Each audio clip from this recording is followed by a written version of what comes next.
Back again, our legal analyst, Steve Cron. Phil Schuman, too long, boring. Remember, the jurors had 4 or 5 days off, so they didn't come back until Wednesday to get this back going. Well, the guy hit a home run yesterday. Yeah. The prosecution hit a home run.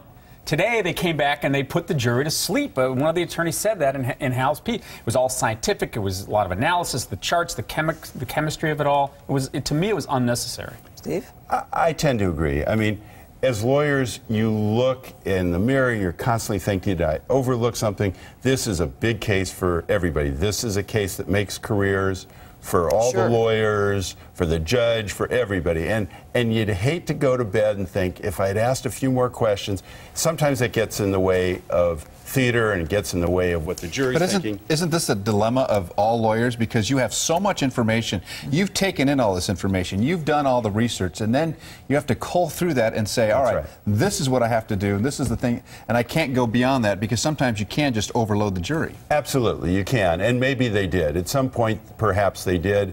But if you're the lawyer, you're thinking, do I want to take a chance on going a little too far or think that I maybe left a few things out? Who's making that call? They're not making that call themselves. They got a whole team back there with Cooley and his deputies. I don't think Cooley is doing a day-to-day analysis.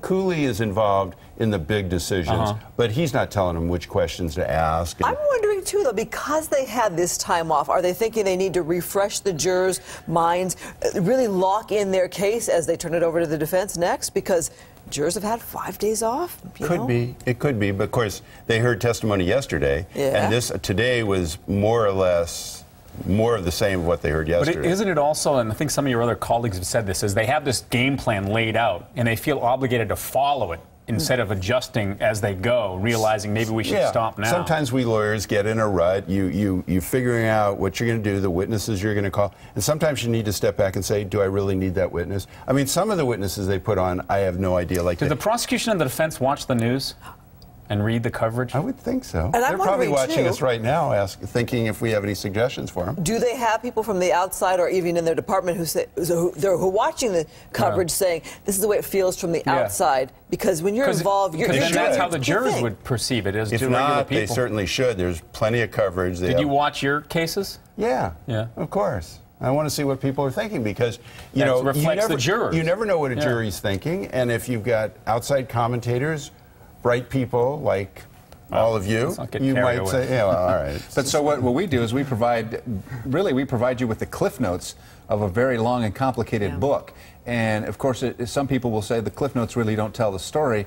And in a case like this, the extended version of this is really the story, and you're missing all the points. And the one thing that you can't really get in Cliff Notes is how the jury is responding to all of this. If you see them nodding off, if you see them watching Conrad Murray, if you see them looking at the clock or the camera on the wall, I mean, then you've really lost them, and that's a real problem. That's true.